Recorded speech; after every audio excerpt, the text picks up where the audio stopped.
Assalamualaikum warahmatullahi wabarakatuh. Waalaikumsalam warahmatullahi wabarakatuh. Ya, alhamdulillah pada hari ini kita bisa berkumpul kembali dalam pembelajaran sejarah. Di sini Bapak akan review kembali materi pendudukan Jepang yang Bapak bawakan kemarin. Namun ada baiknya sebelum kita memulai pembelajaran pada hari ini, ada baiknya kita berdoa terlebih dahulu menurut agama dan kepercayaan masing-masing. Berdoa dimulai. Berdoa selesai. Pada kesempatan kali ini kita akan mencoba mereview kembali sub materi bagaimana kedatangan Jepang dan sifat pendudukan Jepang di Indonesia. Seperti yang kita udah ketahui kemarin, Jepang itu menduduki Indonesia dimulai dari Arakan, kemudian menyebar ke berbagai daerah lainnya. Apa sih tujuan Jepang menduduki Indonesia? Seperti yang Bapak sudah tulis di sini, Jepang itu mencari sumber daya untuk dukungan perang Asia Timur Raya, mencari sumber daya alam, sumber daya manusia, serta sumber daya lainnya yang bisa mendukung kepentingan perang Jepang melawan sekutu, yaitu mencari minyak, mencari besi, mencari nikel, dan juga tenaga sumber daya manusia untuk membangun seperti jalur kereta api dan tenaga kerja paksa gitu ya, kalau yang kita kenal dengan nama Romusa. Adapun Jepang menduduki Indonesia, dia mencoba meraih simpati dari masyarakat supaya kepentingannya bisa berjalan. Oh ya, ini sambil diisi ya absennya. Dengan apa sih dia meraih simpati? Dia itu mencoba membuat berbagai propaganda gitu. Salah satunya kemarin ya, gerakan 3A seperti Jepang Cahaya Asia, Jepang Pelindung Asia, Pemimpin Asia. Kemudian dia juga menyebarkan propaganda gitu bahwasanya bangsa Jepang dan bangsa Indonesia itu adalah saudara tua gitu. Jadi kita harus bersama-sama memenangkan perang ini gitu, perang Asia Timur melawan sekutu. Nah, kemudian ditambah lagi adanya ramalan Jayabaya yang mengatakan bahwa akan ada bangsa Jepang, orang Kate gitu ya, berkulit kuning yang datang dari mana? Timur, utara, yaitu yang akan membebaskan bangsa Indonesia dari cengkraman kolonial Eropa. Selain dia membuat propaganda itu, dia juga membentuk organisasi-organisasi gitu kan. Seperti yang kita ketahui, sebelum Jepang datang ini, Belanda sudah di zaman kolonial Belanda ini, di Indonesia ini sudah ada organisasi-organisasi pendahulunya. Nah, maka Jepang ini tahu bahwa bangsa Indonesia ini sedang memperjuangkan kemerdekaannya yang melalui berbagai organisasi itu gitu. Yang mana di masa Belanda organisasi ini kan dilarang, kemudian di zaman Jepang ini diperbolehkan gitu. Kenapa diperbolehkan? Ya tadi supaya Jepang ini bisa cari dapat tempat gitu lah ya. Jadi supaya organisasi kemerdekaan ini juga mau membantu Jepang dalam perang Asia Timur Raya. Nah, banyak sekali dokumentasi tentang bagaimana propaganda Jepang untuk melancarkan niatnya gitu ya, untuk memenangkan perang Asia Timur Raya gitu ya. Ini salah satu gambarnya bisa kita lihat ya. Nah, nanti adik-adik Bapak tugaskan untuk membedah ini. Ini ada gambar-gambar atau dokumentasi tentang propaganda Jepang gitu. Misalkan dari gambar ini. Iya, ini kan ada captionnya kan di samping. Nah, ambil aja dari situ. misalkan gambar yang ini, misalnya nih dibaliknya lagi kan, misalnya dibaliknya di sampingnya ini kan ada caption yang tentang gambar. Nah yang ini nih, ini ada captionnya. Terus juga di samping ini kan ada, coba ya kita balik lagi dulu.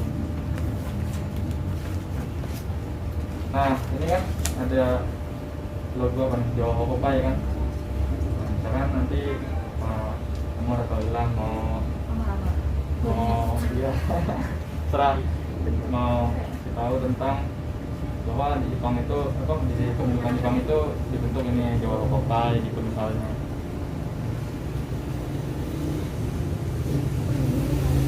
Ya, salah nggak apa-apa.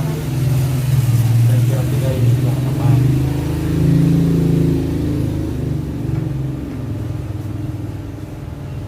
Atau enggak, hilang yang ini bisa nih. Yang mana? Yang tadi di belakang. Oh yang Jati, yang menyerahnya Jepang ya.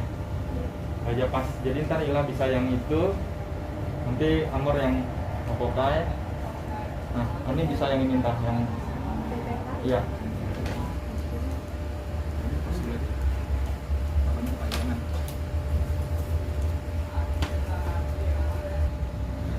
Oh ya, adik-adik sambil di sela-sela kita belajar, kita melaksanakan juga salah satu protokol kesehatan. Semuanya tangannya bisa begini dua-duanya.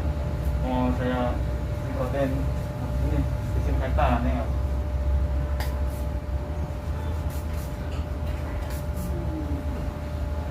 Oke, kita lanjut lagi belajar kita. Ini dimulai dari siapa dulu nih yang mau memaparkan hasil telaahnya? Amor. Ya, agak suara agak lantang dikit ya, Mor. Ya, Mor. Amor tentang Jawa Hopokai. Jawa Hopokai itu nama lainnya dari kebaktian rakyat. Itu dibentuk oleh Jepang pada tanggal 8 Januari 1994 sebagai pengganti Putra. Terus Hopokai ini awalnya dibentuk di Jawa dibentuk oleh itu Panglima Tentara ke-16 yang bernama Jenderal Umaki Harada. Terus organisasi ini berbeda sama Putra karena kalau Putra itu isinya isi dari jabatannya itu masih ada unsur-unsur Jepangnya, tapi kalau ini benar-benar nggak ada. Jadi pejabat itu dipilih dari orang pribumi sama etnis lain kayak Tionghoa. Itu salah satu organisasi yang dibentuk sama Jepang ya, untuk dalam hal propaganda. Mungkin selanjutnya Ila apa Mandi dulu? Ila dulu. Ila di sini ngambil perundingan Kalijati. Perundingan Kalijati adalah perjanjian antara pihak sekutu yang diwakili Letnan Jenderal Kekuatan dengan pihak Deputi Singamura. Itu di Subang pada 8 Maret tahunnya 1942. Isinya Belanda menyerah atas syarat pada Jepang. Aneh.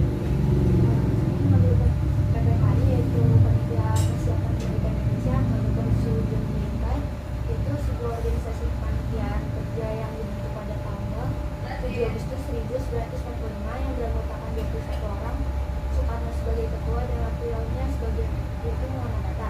Badan ini dibentuk untuk menarik simpati golongan-golongan yang ada di Indonesia untuk bersedia membantu Jepang dalam perang kasusnya. Dari paparan Ade tadi udah berkenaan sama ini nih dokumentasi tentang propaganda Jepang. Mungkin ada yang masih mau ditanyakan sebelum kita tutup? Gimana, Amor? Cukup. Bilang? Cukup. Ani? Cukup. Ya. Jadi itu ya. Jepang itu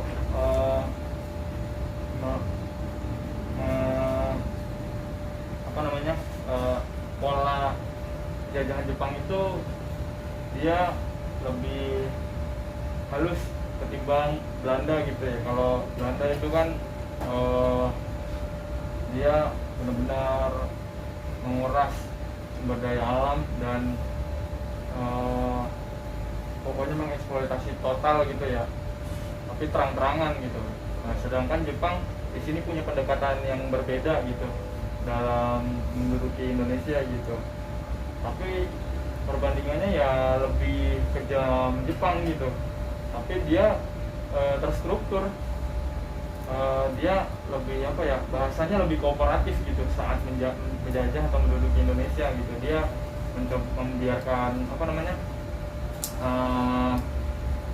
gerakan-gerakan kemerdekaan dan apa namanya, hal-hal yang berbau kemerdekaan seperti menyanyikan lagu Indonesia Raya itu diperbolehkan gitu.